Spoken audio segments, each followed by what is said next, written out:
Exams are unpredictable. Hindi natin alam kung lalabas ba talaga sa mga tanong ang mga inaral mo. That's why I've prepared 100 questions for you. Not to answer your question, lalabas ba to sa board exam? Kasi hindi naman talaga yun ang aim ng board exam. But rather, to test your competence in understanding if you are ready to practice the profession. It's a gatekeeper. And sa totoo lang, tatlo lang naman talaga ang purpose at kung ano ang sinusubukan natin gawin when we study theories of personality. I'll explain later kung ano yon. G?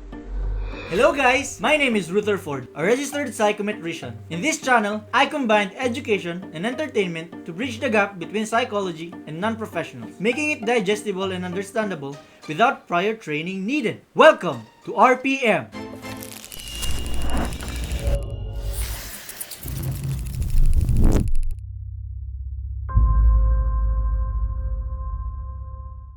Here's the thing, every book, every subject you study has a purpose. Because otherwise, it wouldn't be worth our time to study it in the first place. So when you study the subjects for the board exam, you must be aware of its purpose so that you have a center in which you can understand every concept that you will learn. So ano ba ang purpose ng theories of personality?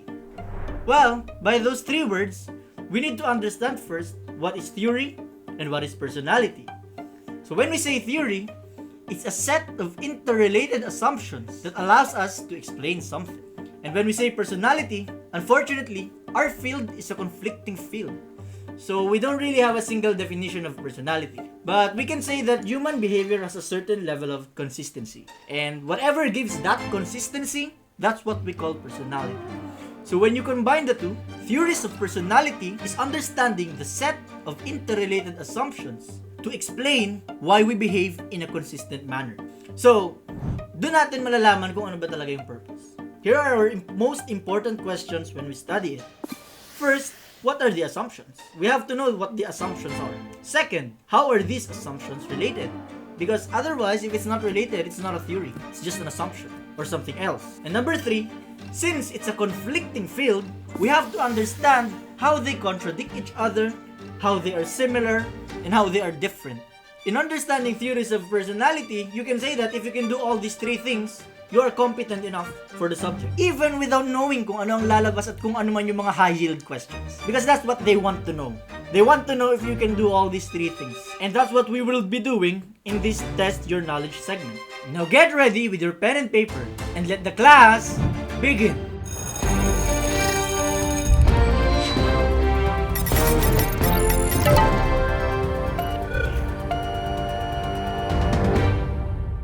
Number 1. According to Freud, the female Oedipal complex can only be completely resolved by A. Identifying with the same-sex parent, B. Penis envy, C. Identifying with the opposite-sex parent, or D. It can never be fully resolved.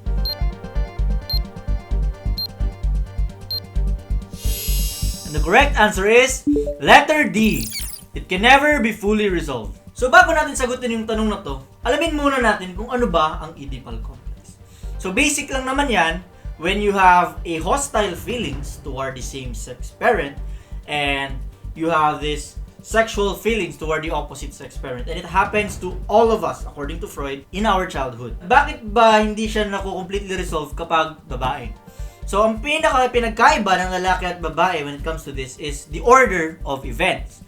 So for male, Oedipal complex, and then castration anxiety, and then mariresolve siya. So, ang nangyayari kasi niyan, nadidiscover natin as a child na iba pala yung genitals ng ibang tao. Kasi una daw, ang assumption natin, pare-pareho lang yung genitals. And then, madidiscover mo, iba pala sa babae. Tapos, marirealize mo, as a male, nako, naka-straight, may ginawa yatang masama. So, parang kina-straight siya, nagkakaroon ng castration anxiety. And then, nare-resolve siya. For females naman, nadidiscover muna nila. Yun nga, may penis yung mga lalaki and then nagkakaroon ng penis envy. And then, tsaka nagkakaroon ng Oedipal complex. And then, nare-resolve siya by identifying with the same-sex parent and, lessening the sexual feelings towards the opposite-sex parent.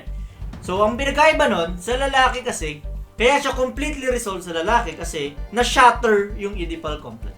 Dahil dun sa castration anxiety. So, wala nang na-spend na psychic energy in the future. So, resolved na siya. Whereas, for females, walang na-shatter. Nauna kasi yung discovery bago yung Oedipal complex. So kahit tumanda na yung babae, nagsispend pa rin daw siya ng psychic energy towards defending against the Oedipal complex. So it can never be fully resolved. Number 2. Which of the following Freudian theories did Carl Jung primarily expanded on? A. Phylogenetic endowment. B. Provinces of the mind. C. Drives. Or D. All of the above. The correct answer is letter A. Phylogenetic endowment. So what is phylogenetic endowment? Basically, according to Freud, he believed that a portion of our unconscious originates from our ancestors through hundreds of years of repetition. So basically, we behave because we inherited something from our ancestors. And the difference between Carl Jung and Sigmund Freud is Freud focused on the personal unconscious. He just used the phylogenetic endowment as a last resort. But Jung focused primarily on that inheritance, and we call that the collective unconscious. And I say expanded on because he developed certain concepts that allows us to explain behavior using that framework. And we call those things the archetypes. The persona and the shadow, the anima and the animus, the wise old man and the great mother, and of course, the self, the unifying archetype of our personality. That which makes everything balanced. Number 3. The psychic energy from the sex drive is called libido, while the energy from the aggressive drive is called A. Thanatos, B. Eros, C. Agonistic, or D. None of the above.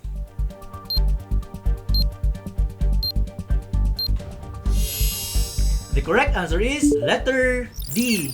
Huh? What? Akala ko Eros and Thanatos, di ba? Sex and aggressive drive. Anong nangyari? Well, when we talk about the drives, primarily the sex drive and the aggressive drive, that's when we use the word Eros and Thanatos. For the sex drive is the Eros, for the aggressive drive is the Thanatos. But what we're trying to ask in this question is the psychic energy. For the psychic energy, we call that the libido. It's the energy of the drive.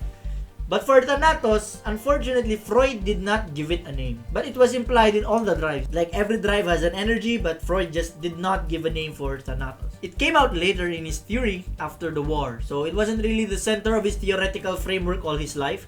And then suddenly there was a world war, and then he was trying to explain it. Like, why would human beings destroy one another if the primary goal is sex and pleasure? That's when the Thanatos came out. And there wasn't any energy that he gave a name to it. Blank is considered as the most basic defense mechanism because A. Repression. It is with each other defense mechanism. B. Repression. It forces threatening feelings into the unconscious. C. Suppression. It is involved with each other defense mechanism. D. Suppression. It forces threatening feelings into the unconscious.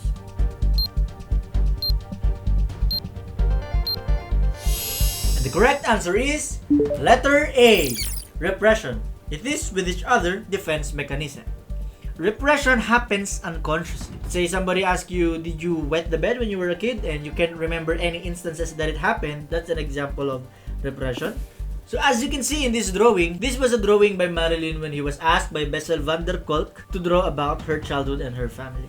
When she was asked how her childhood was, it turns out that she said, I had a fine and happy childhood. But based on this projectiveness, you can see that there's a phallic symbol and there seems to be something terrible going on in this drawing. Because what in fact happened was Marilyn turns out to be an incest survivor and she doesn't remember that. And it was affecting her relationship. She's failing to establish intimacy. That's the power of the unconscious and the repression. Like, it influences us without us even knowing that it's happening. Whereas suppression is conscious. Now that we've differentiated, now we need to ask, why is it the most basic? Letter B is correct. It forces feelings into the unconscious. That's really what happens with repression. But it isn't the reason why it's the most basic. Because what happens is that when we experience something that our ego cannot handle, we experience anxiety, and to reduce that anxiety, we repress it. And then, that's when the other defense mechanisms manifest itself. Number 5. According to Freud, dreams function as A. Manifestation of unconscious desires. B. Wish fulfillment. C. Attempts to solve conflicts. Or D. Symbolic expression of the id. The correct answer is letter B, wish fulfillment. Letter A and letter D, both of them are true. It just doesn't allow you to say that, say, you have an unconscious wish to be the number one psychometrician. It expresses itself in that way and in symbolic terms. But it just doesn't express those wishes, right? It just doesn't express it. It fulfills it, right? It just doesn't let you know, oh, may wish pala ako na ganito. No. There is a wish that is being fulfilled when you dream, according to Sigmund Freud. Yes, Skinner agreed with Freud that dreams indeed are wish fulfillment and it's covert expressions or it's symbolic. But he used to explain reinforcement theory rather than the unconscious to explain why it happens in a person's life. To satiate your hunger by imagining that you are eating cheeseburger from Jollibee is an example of A. Primary process, B. Secondary process, C. Tertiary process, or D. None of the above. The correct answer is letter A, primary process. Well, according to Freud, primary process is the function of the id. When you're fantasizing about it, wishing things that would happen, thinking about it, that's id. But when you start using your ego, you're now in contact with reality. And when you're in contact with reality, you're using the external world as part of your way to think and to meet the need of the id. If you're just imagining being fit and visualizing it, going to the gym and working out, thinking about it, that's the primary process in place. And when you start really doing it, going to the gym or working out, exercising at home to become fit, that's the secondary process. And the secondary process comes from the primary process. Because the ego is, according to Freud in general, the tool of the id to get in contact with reality and solve and satisfy itself. The ego, therefore, is just the servant of the id. Which of the following problems is actively resolved when you possess social interest? A. Neighborly love, B. Work, C. Sexual love, or D. All of the above.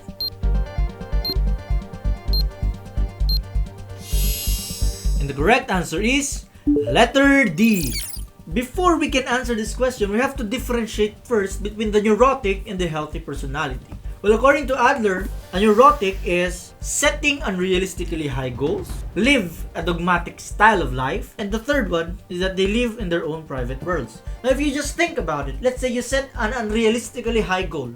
Well, of course, you are bound to be frustrated with work. The other is the dogmatic style of life. Well, if you're not changing, you're not growing. And if you're not growing, then you're not actively resolving these major problems. Because that's the reason why we call it actively resolved. You're not passive, you're active, you're growing. You're bound to grow as a person. So you can't be living a dogmatic style of life. And the third one is they live in their own private worlds. Well, if you're just all you, and you don't really care about others and you don't really care about the world, how can you establish sexual love?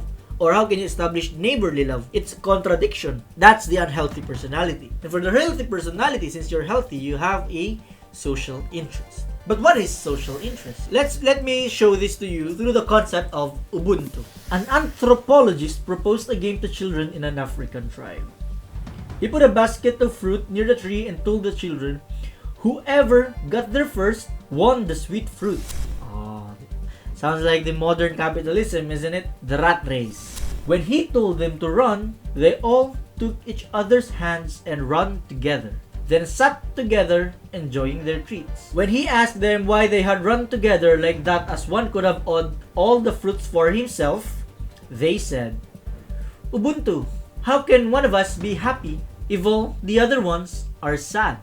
And I think that manifestation of taking the interest of everybody else around you, not to take everything for yourself, and to realize that your happiness primarily depends on the happiness of those around you. And the neurotic cannot actively resolve that. Adler gave us the example here of the low doorway. The neurotic would keep on bumping its head above the doorway and then keep on bumping and never enter the room. But how do you solve it? Well, first you have to figure out and study the doorway. How high is it and how wide is it? How are you going to cross it? Unless you do that, this is the important part, you will keep bumping your head to that doorway. You know the saying that life will keep bringing you the same test until you pass it. So if you are having problems with your life and it's happening repeatedly, then that's an example. You are facing a doorway. And unless you change, you will bump your head to that doorway. Number 8. According to Adler, people's early recollections are A. Based on objective reality, B. Complete fantasies, C. Consistent with the person's present style of life, or D. Consistent with the person's family constellation.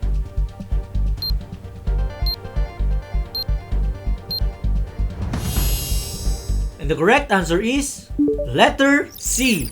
Consistent with the person's style of life. Early recollections is that your first ever memory as a person.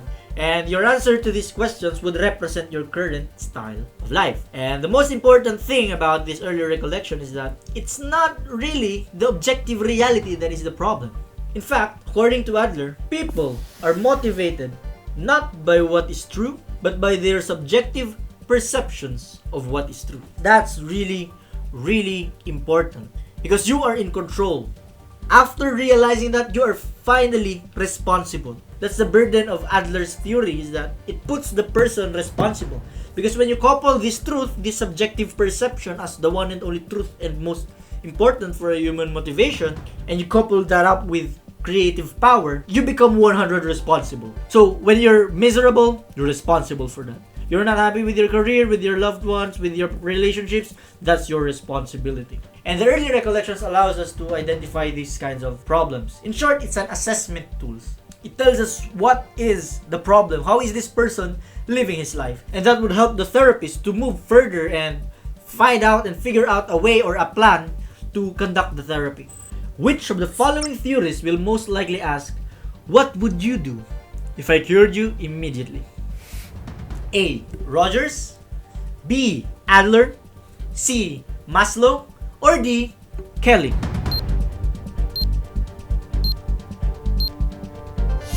And the correct answer is letter B. Adler. So let's just say that it's written in Feist and Feist, and that's my only evidence for it. I know that these theorists will most likely say that is because it's exactly written in Feist and Feist. But the most important question is, why is it important? Why is it being asked? Why do we need to ask the patient as an Adlerian to what would they do if they were cured immediately? And the answer is resistance. Patients resist change. And I think everybody else could relate to that. Have you ever tried, let's say, I'm going to be fit, but then never really exercise? I'm going to read more so I become smarter, but never really start reading those books? I think it's common to all of us to resist change. It's a universal human phenomenon. But it's much more typical in Adlerian case because, well, you're treating neurotics. That's what we're discussing earlier about the earlier question, that neurotics tend to keep on bumping their heads to the low doorway, right? So neurotics resist change.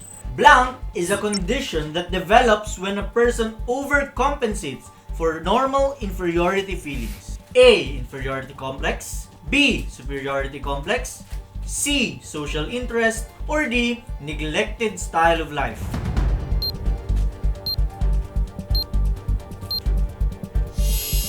And the correct answer is letter B. Superiority complex. Huh? What? Wala kay Feist and Feist? Yes! Kasi makikita ang concept na to kay Schultz. So sa kay Feist and Feist kasi yung diniscuss lang niya is personal superiority and inferiority complex. But when you read Schultz, you'll notice that there are two ways of responding to inferiority feelings according to Adler. When you are not able, when you cannot compensate for that, that's when we say it's inferiority complex. But when you overcompensate, that's when we call superiority complex. And when you have these normal responses of compensating for it, that's when you become socially interested. If you read Schultz, may kita nyo rin doon may mga iba't ibang types, no? Iba siya sa neglected style of life, pampered style of life, and physical inferiority, no? So yung mga yon, ang tawag natin doon ay external factors for maladjustment. But these are the personality types based on Adlerian theory. So if you are unable to compensate for that inferiority feelings, it results to helplessness and difficulty in facing life's challenges, which would suggest an avoidant and getting type. If you overcompensate naman, usually ang tendency is to become a dominant person, which is vanity, boasting, self-centeredness, and tendency to denigrate others. And of course, there is the healthy person which we call the socially useful type, the person who develop social interest. So yun na, huwag kalilimutan na magbasa rin ng ibang sources kasi may mga concepts na minsan hindi na na-include sa research nung main source na ginagamit na book, and it could make or break your results when it comes to the board exam. Yes! I can review for 2 more hours, but I have to wake up early tomorrow. This statement is an example of A. Excuses, B. Constructing obstacles, C. Hesitating, or D. Standing still. And the correct answer is letter A.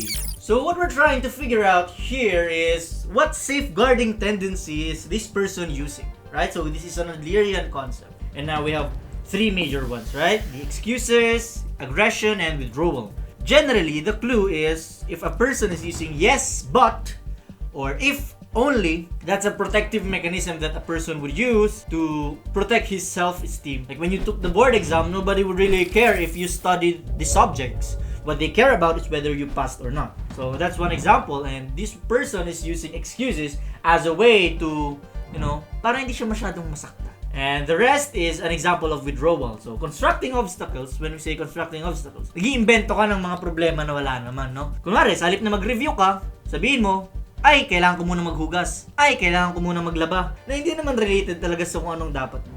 Hesitating is one of the most interesting one because it's procrastination in general. So if you ever meet someone na I'm a master procrastinator, then you'll just say, and so you're using a lot of hesitating. I mean, all of us procrastinate one way or another. The difference is that neurotics tend to procrastinate a lot. Tambays are one of example of neurotic because they're not solving the major problem of working, which is a necessary problem according to Adler, right? It's one of the 3 major problems.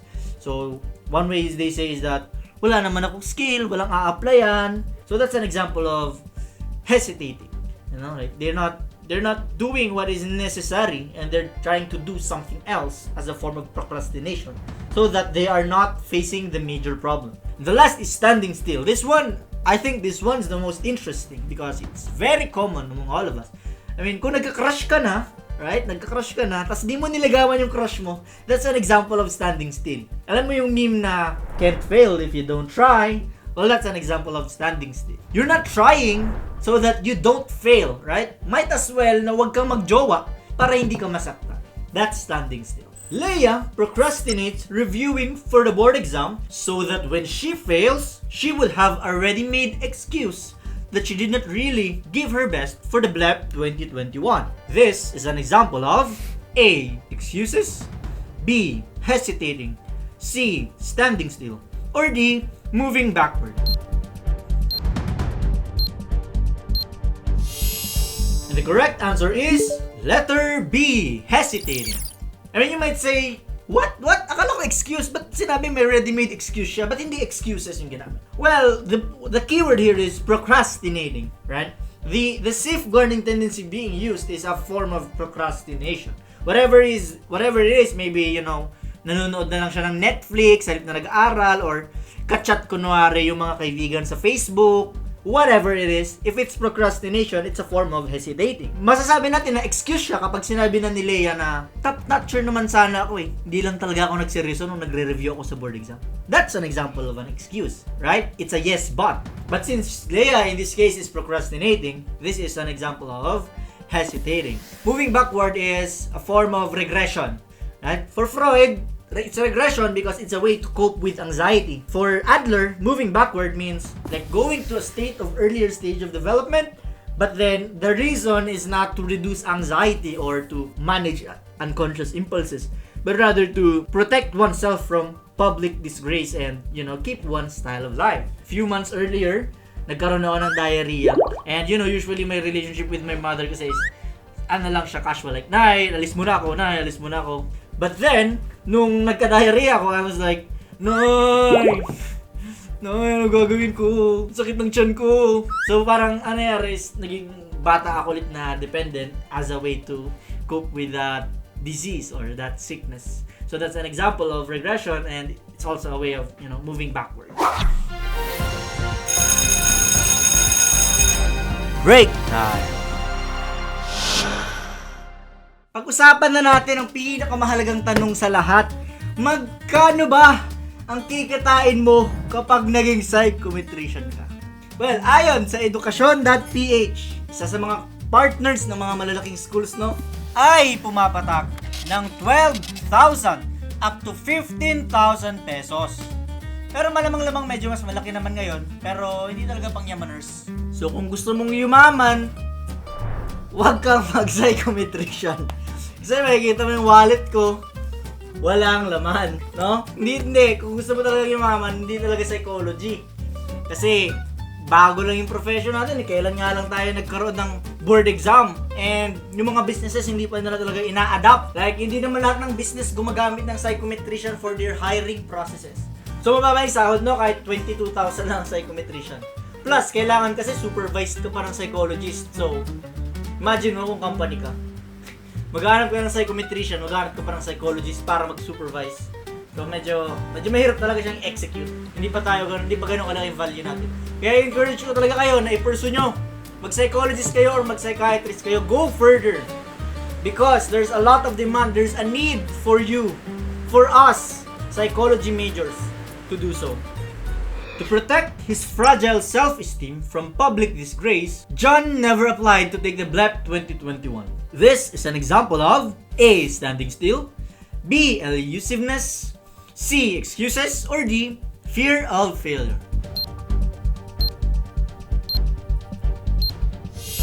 The correct answer here is standing still. If you're doing something to avoid failure, like you never face the problem, right? I mean, if you never applied for work, you'll never get rejected. If you never court someone, you'll never get rejected. Like, there's really a lot of benefit for being torpe because it protects you from being rejected. Right? So that's an example of standing still. And if you never take the BLEP 2021, then you never fail, right?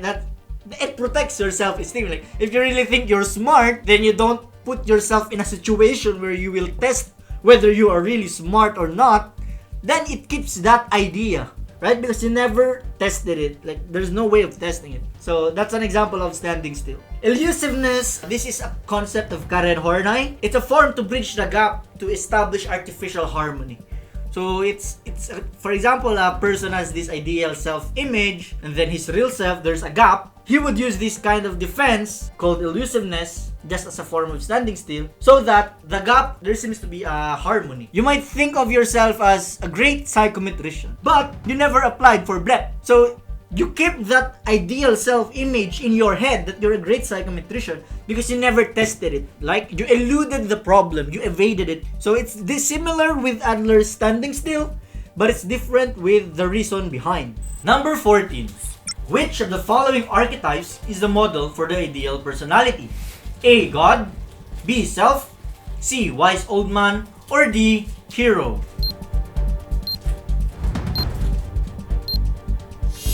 And the correct answer is letter D, hero.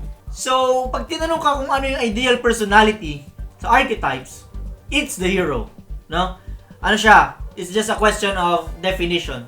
So, what is the shadow? What is the animus? What is the persona? It's just definition. So, you must have read it already. Pero, iba siya sa mature personality. When we say a person is mature based on Jungian theory, first, he must have realized the self, no? So, na-undergo niya na yung first test of courage, the second test of courage, and unified na yung personality. And as a result, yung attitudes niya is capable of switching between introversion and extraversion. So, capable na siya of that function. Hindi lang siya fully extroverted na, fully objective and unaware of his own feelings and impulses. And hindi rin siya purely subjective person. And another is yung 4 functions, dominant na siya. So usually, there are dominant functions, no? So sensing, feeling, thinking, and intuiting, usually, yung person dominated by thinking function, minsan feeling. So, ang mature person, fully developed na yung 4 na functions. So, capable siya of feeling, thinking, sensing, and intuiting. Number 15. According to Jung, which of the following attitude is exhibited by the mature personality? A. Sensing, B. Feeling, C. Thinking, or D. None of the above. And the correct answer is letter D. None of the above. So if you have noticed, all the choices are functions, right? I was asking for attitude. So we only have two attitudes. Introversion, the person who is more inclined to view the world in a subjective manner, and the extroversion, the person who looks outside and looked at it objectively. The blank phase of childhood is characterized by the development of the ego and by the beginning of logical and verbal thinking. A. Monarchic phase, B. Dualistic phase, C. Anarchic phase, or D. Pre-operational phase. And the correct answer is letter A. Monarchic phase.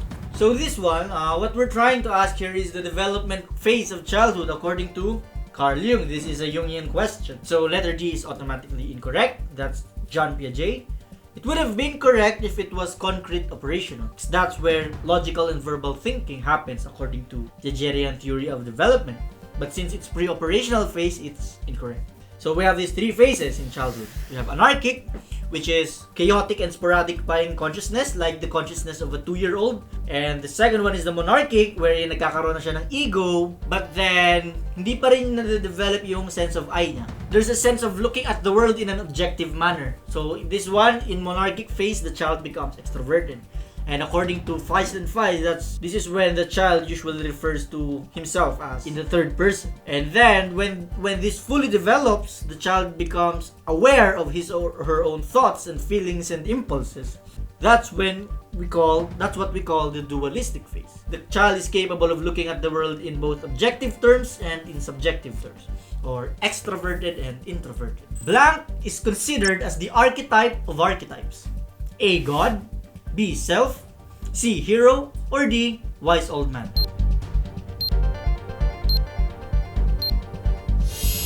The correct answer is letter B. Self. Wala namang archetype na God. God is a symbol for the self, that which unifies the entire personality. The symbol of perfection and unity and balance, which is the aim of Jungian theory to achieve this balance in various dichotomies of the archetypes. And the hero is the ideal personality, not the archetype of archetypes. The reason why the self is the archetype of archetypes is because it unifies every archetype. And the wise old man is just another version of the animus, but the archetype of archetypes is the self. Blank are the main source of archetypal material. A. Collective unconscious, B. Dreams, C. Personal unconscious, or D. Instincts. The correct answer is letter B. So basically, it's not instincts, right? Because they're biological. It's like hunger or thirst. And the equivalent of that instinct is the archetype. That's the psychic equivalent. Just as much as we inherit biological tendencies, according to Jung, we also inherit psychological tendencies. That's the collective unconscious, and it's expressed through the archetypes. And Jungian theory is not emphasized through the personal unconscious, so that couldn't be the main source. So the question is it the collective unconscious or is it dreams? So if you check Feist and Feist, you'll find that it's the dreams that are the main source of archetypal material. But why is it not collective unconscious? In collective unconscious, it's just what we inherit from our ancestors. A pattern emerges from that is what we call archetype. But if you're looking for the individual and how you will figure out how it's playing out in the individual's life, you should look at that individual's dreams. Blank refers to a tendency towards balance or equilibrium within a personality. A. Entropy, B. Equivalence, C. Opposites, or D. Equifinality.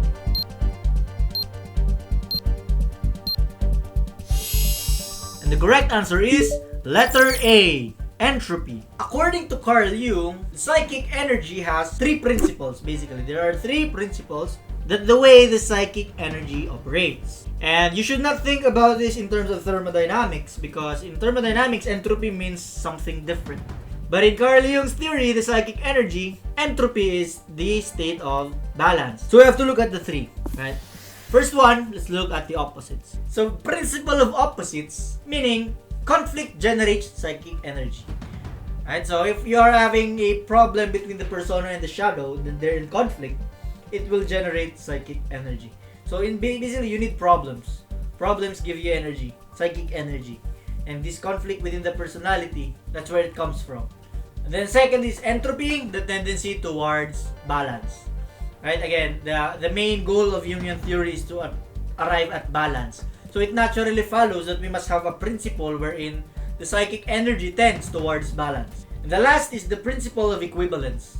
If the energy expended on certain conditions or activities weakens, that energy is transferred somewhere in the personality. You use social media a lot, right? You spend a lot of your time in social media. By the principle of equivalence, if you quit doing social media, that energy you're using to do social media, to chat with your friends, to browse the newsfeed, it will go somewhere else. Right? So if you don't know what you want to do right now with your life, use the principle of equivalence, right? Quit doing the unimportant things. Because according to Jungian theory, if you just stop doing that activity, it will be used for something else. And the thing is, entropy and the principle of opposites, they don't come together, because if we ever achieve the state of balance, the ideal that Jungian theory is trying to make us achieve, that would mean there would be no more conflict. And without conflict, there would be no psychic energy. And if you don't have psychic energy, then you'd be dead. A person with no psychic energy is dead. So there's always a conflict going on. So that's one of the puzzles even I can't try to wrap myself around. Right? The goal is to be balanced, but balance is an impossibility. It's really confusing me. The shadow represents those qualities we do not wish to acknowledge, but attempt to hide from ourselves and others. The shadow consists of A. Morally objectionable tendencies, B. Creative qualities, C. Complexes, or D. Both A and B.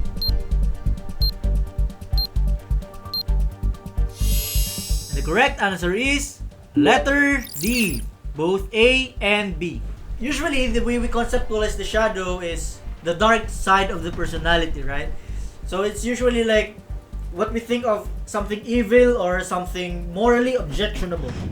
But in a Jungian sense, it's not really all that. Like, embracing the shadow is part of embracing our own capacity for evil, but it's also embracing our creative tendencies. It's usually that which you are afraid of.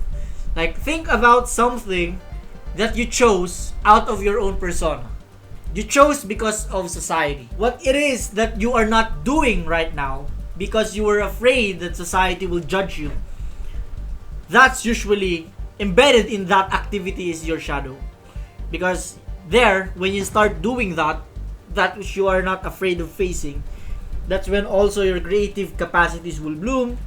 That's when also you'll become more aware of your own weaknesses and your own capacities for evil. That's when you mature. That's your first test of courage, right? When you start facing the unknown.